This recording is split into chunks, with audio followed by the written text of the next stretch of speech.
from Channel 5 News in New York, this is the 10 o'clock news.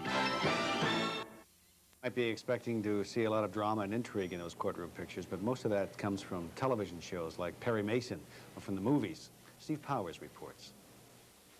Since I was a kid going to the movies, one of the most dramatic things in films was the courtroom confrontation.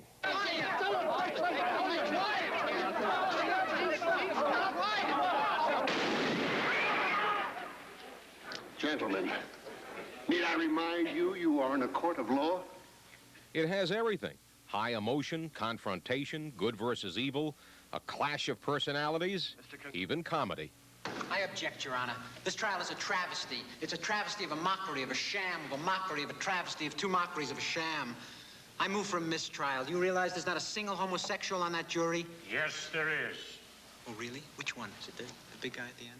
Much of the public's perception of courtrooms comes from the popular series Perry Mason. What did you find out? Now, that's immaterial. What is important is whether people will act differently in a courtroom if there are TV cameras there.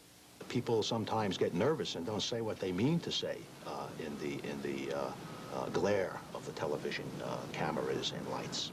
Or lawyers may emote more than normal. Lawyers are, to some extent, actors. We've been trained to vocalize and to speak. The bright lights and emoting at the Lindbergh trial caused a sensation and ultimately a restriction on cameras in the courtroom. Where allowed, the cameras have only picked up the most dramatic of moments. How do you find guilty or not guilty? Not guilty. There are legitimate fears.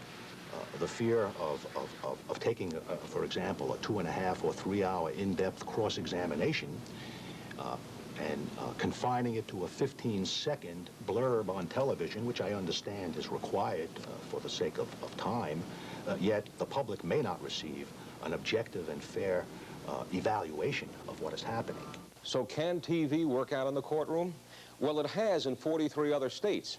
And as for New York, well, the jury is still out and will be for some time to come. Steve Powers, Fox News, Channel 5.